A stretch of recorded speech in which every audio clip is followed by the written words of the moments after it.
Assalamualaikum and hi. My name is Nurul Huda Husna binti Musa. My student ID is 2020604714. Hi, my name is Nur Shukriyatul Husna binti Abu Bakar.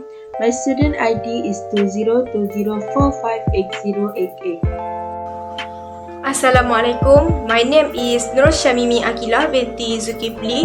My student ID 2020841622. Assalamualaikum warahmatullahi wabarakatuh. My name is Nur Natasha binti Razali. My ID student is 2020606928. Hi and Assalamualaikum. I'm Nur Najah binti Rushakimi and my meetup number is 2020892808.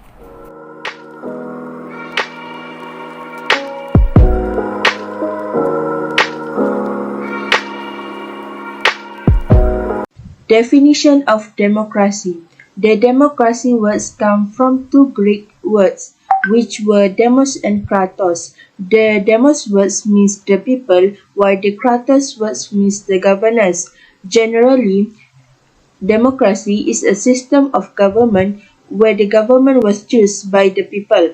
The people will choose the government during the election.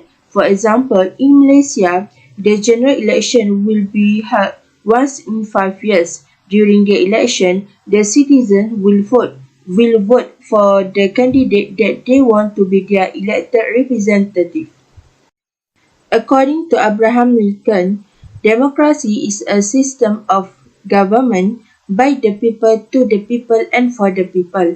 The people will feel the benefits from the government if they make the right choice. Next, from Sidney Hook, democracy is a system of government where the important decisions, either directly or indirectly, was made by majority agreement from the people.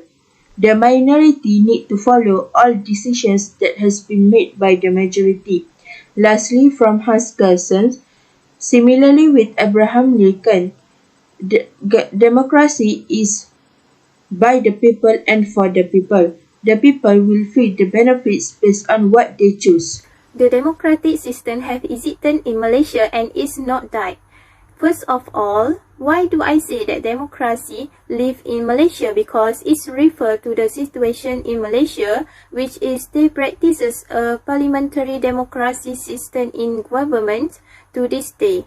In the system of government, His Majesty the Yang di-Pertuan Agong is appointed as the head of state. Government in Malaysia is based on the practice of a democratic system, which one of the characteristics of a democratic system is the existence of a division of power between the three governing bodies, such as the legislature, judiciary, and executive.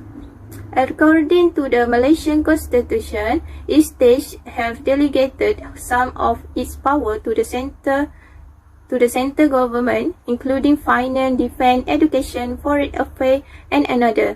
Several issues have been assigned to state jurisdiction, and each state is given an obligation to manage and control them in a good way. Moreover, government based on this democratic system can be seen because Malaysia is a country with a constitutional monarch. In the implementation of constitutional monarch, the Yang di-Pertuan Agong is playing the role of government to knight state and conferring king, establish the credibility of the Malay ruler to protect the right and the administration of indigenous Malay and Muslim in each country respectively. The Malaysian Parliament exists as a symbol of the practice of the democratic system in the country, and one of them serves as a platform for the people to voice their view through elected representatives. Apart from that, the proof of democracy is still alive in Malaysia is also because the electoral system is still going on today. This election is a process of choosing leadership that is part of determining the future of the country. Okay, next I want to proceed to my part, which is about the characteristics of democracy. The first characteristic is the principle of majority rule. Democracy rests upon the principles of majority rule and individuals' right.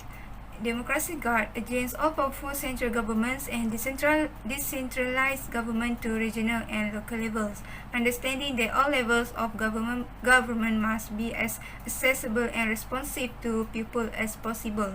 This fundamental principle of constitutional democracy, majority rule, is limited in order to protect minority rights.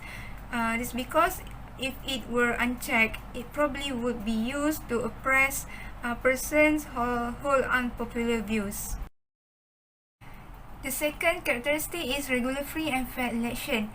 The election must have complete transparency and impartiality in terms imparting voting rights to each and every adult citizens of the country. There must be no partiality or oppression on the basis of race, political views, or any other structural difference or discrimination. So the conclusion is every vote must be valued and every vote must have one value. Next is political equality and opportunity to all citizens.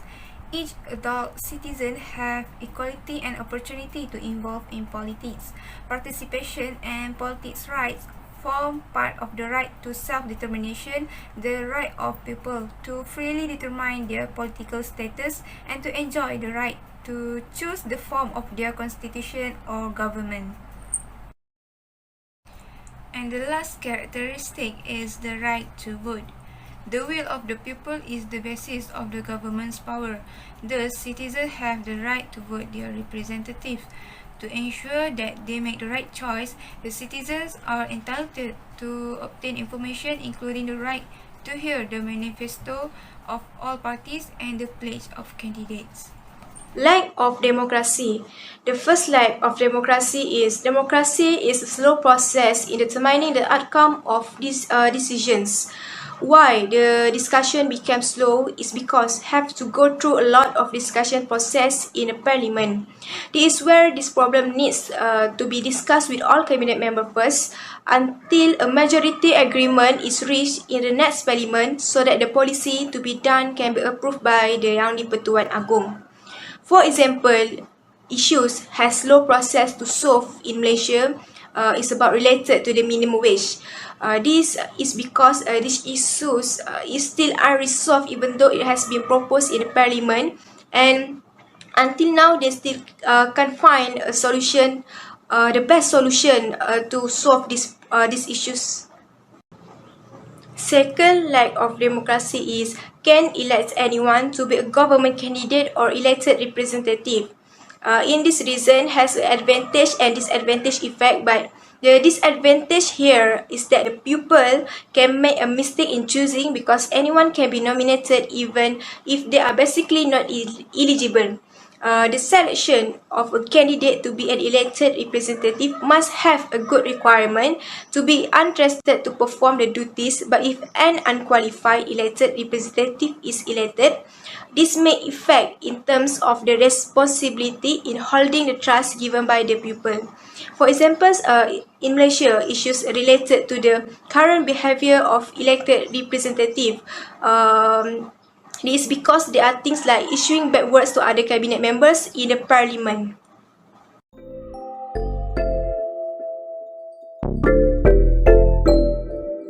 My first point is democracy can protect the interests of citizens. This is because we as a citizen have the right to choose our best leader in the country. For example, in the PRU 14, the PRU 14 was held on 2018.